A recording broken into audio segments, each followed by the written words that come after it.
पुराने जमाने की ये कहानी है। एक प्रदेश में एक व्यापारी ने प्रेम विवाह किया।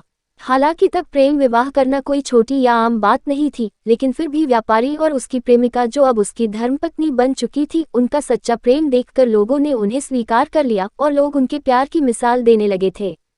वे दोनों भी अपने प्यार से भरी नए संसार में काफी खुश थे। लोग ये देखकर हैरान रह जाते कि उन दोनों में कभी किसी वस्तु या विषय को लेकर कभी झगड़े नहीं होते थे। व्यापारी और उसकी पत्नी ने अपनी प्यार की रोशनी सदा रोशन रहे, इसलिए एक नियम बनाया था। उन दिनों लोग रात को छतों पर मशाल जलाया करते थे ताकि घर आंगन में उजाला रहे और सोने के समय उन्हें बुझा देते। प्रेमी जोड़े ने तय किया था कि वे जब तक साथ रहेंगे तब तक उनके घर की मशाल जलती रहेगी। अब रात होते ही पूरे प्रदेश में अंधेरा हो जाता, लेकिन एकमात्र इस व्यापारी का घर रोशनी से जगमगाता। इस प्रदेश का राजा एक बड़े से महल में रहता था। हर रात को सोने से पहले वो अपनी रानी के साथ महल की छत पर जाकर आसमान के नज़ारे देखता था। एक बार जब राजा अपनी रानी के साथ छत पर चांद सितारे देख रहा था, तब दोनों की नज़र व्यापारी के जगमगाते घर पर पड़ी। राजा और रानी दोनों ही उसके बारे में चर्चा करने लगे। राजा ने कहा, इस प्रेमी जोड़े में पति समझदार है, इसलिए उनका साथ अच्छे से चल रहा है। रानी राजा से सहमत नहीं थी। रानी का कहना था, जरूर पत्नी ही ज्यादा समझदार होगी और वह पति के और उसके घरवालों की गलतियों को नजरअंदाज कर देती होगी। इसके बिना उनके परिवार का इतने अच्छे से चलना संभव नहीं है। राजा रानी की चर्चा बहस में और फिर बाद में झगड़े में बदल गई।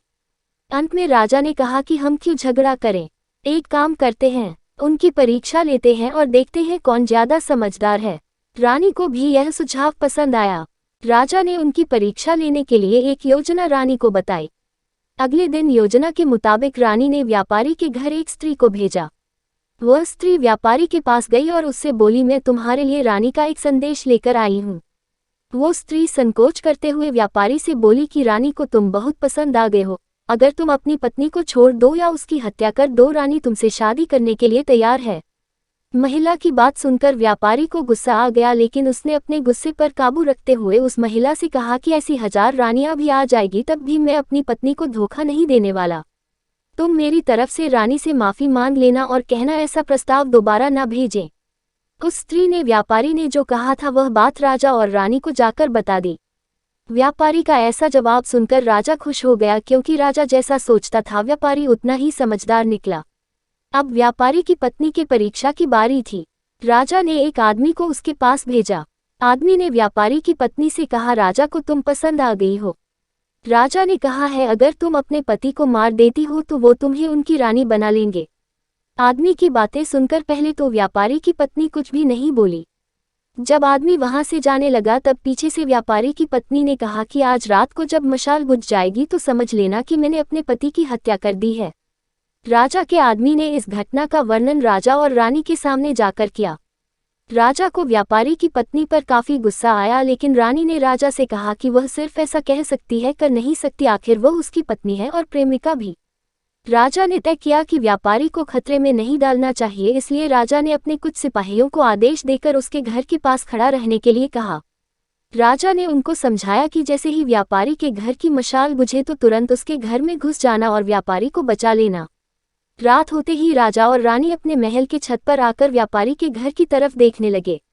आधी रात हो गई लेकिन कुछ भी नहीं हुआ। रानी राजा से कहने लगी, देखा, मैं कहती थी ना कि वो सिर्फ कह सकती है, ऐसा कर नहीं सकती।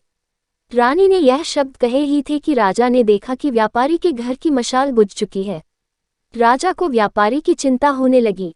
थोड़ी देर बाद राजा के वह सिपाही जो व्यापारी की सुरक्षा के लिए वहां खड़े थे राजा के पास आए और उन्होंने राजा को व्यापारी की मौत की खबर सुनाई।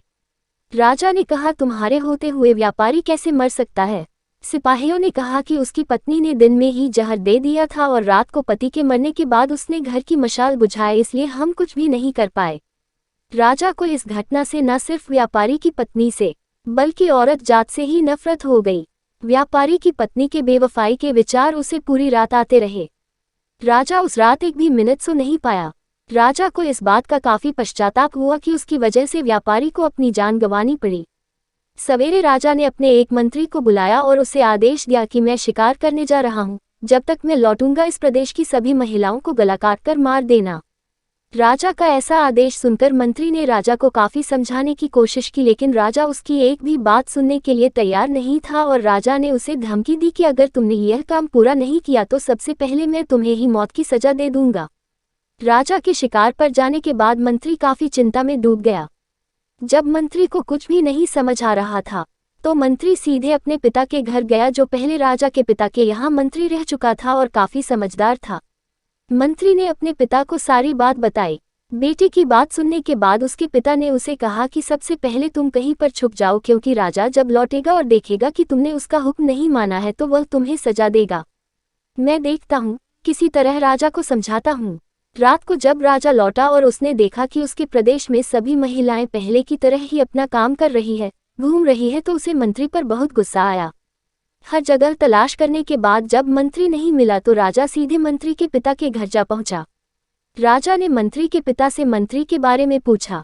मंत्री के पिता ने राजा को शांत करने के लिए पानी दिया, बैठने के लिए कहा और बाद में राजा से पूछा कि आप क्यों सभी महिलाओं को मारना चाहते हैं। राजा ने व्यापारी वाली पूरी कहानी मंत्री के पिता को बताई।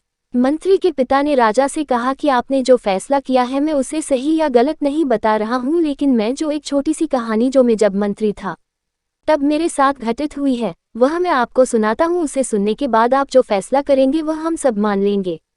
मंत्री के पिता ने कहा, एक दिन में जंगल से गुजर रहा था। अचानक एक नकाबपोश घोड़े पर सवार होकर आया और मुझे बंदी बनाकर घसीटते हुए कब्रिस्तान लेकर गया। वह मुझे एक कब्र के पास लेकर आया। वहां पर पहले से एक कब्र खुद ही हुई थी और एक सरकटा आदमी उस कब्र में था। उस नकाबपोश ने मुझे उस कब्र में मिट्टी डालने के लिए कहा। जब मैंने कब्र को पूरी तरह मिट्टी से ढक दिया तब उसने मुझे बाजू में एक और कब्र खोदने के लिए कहा। मुझे लगा यह दूसरी कब्र मेरे लिए ही खोदी जा रही है। कब्र पूरी तरह तैयार होने के बाद उस नकाबपोश ने अपने चेहरे से नकाब हटाया तो मैं देखकर चौंक गया, क्योंकि वह एक बहुत ही सुंदर महिला थी। उसने मुझे कहा कि तुम डरो मत, यह कब्र तुम्हारे लिए नहीं है बल्कि यह कब्र मेरे खुद के लिए है। अभी अभी जो तुमने इस सरकटे आदमी को दफन किया है वह एक राजकुमार है जिसने मुझे पाने के लिए मेरे पति की हत्या कर दी और मैंने बदला लेने के लिए उसे मार दिया। मैं अपने पति से बहुत ज्यादा प्यार करती हूँ, इसलिए मैं इस जन्म में जिंदा नहीं रहना चाहती और उनके कब्र के बाजू में मरकर दफन होना चाहती हूँ ताकि अगले जन्म में फिर से उनसे मिल सकूं। इतना कहकर उस महिला ने अपनी गर्दन पर चाकू रखकर गर्दन काट ली और उस कब्र में गिर पड़ी। मेरे पास कोई दूसरा उपाय नहीं था, क्योंकि मुझे पता चल चुका था कि वह मुझे सिर्फ अपने आप को कब्र में दफन करने के लिए वहां तक लेकर गई थी, तो मैंने उसे दफन किया और अपने घर वापस लौट आया। महाराज, आपने जिस घटना को देखा है उसमें एक महिला ने धोखेबाजी की है, लेकिन मैंने जो कहानी सुनाई है, मैंने जिस घटना को अनुभव किया है उसमें एक महिला ने अपने पति के प्यार में अपनी जान दे दी। अब आप ही बताएं महाराज, अगर एक महिला बेवफा निकली तो क्या सभी महिलाएं बेवफा होगी? एक महिला के किए की सजा सभी महिलाओं को देना क्या उचित होगा?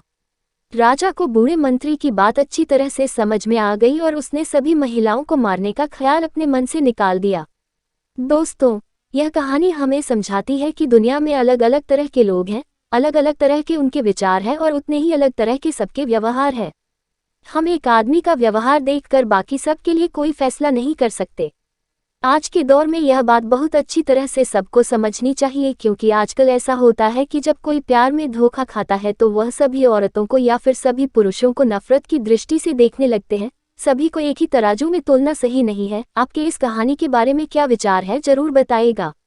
ऐसी ही और वीडियो के लिए चैनल को सब्सक्राइब करें और वीडियो को लाइक करें। धन्यवाद।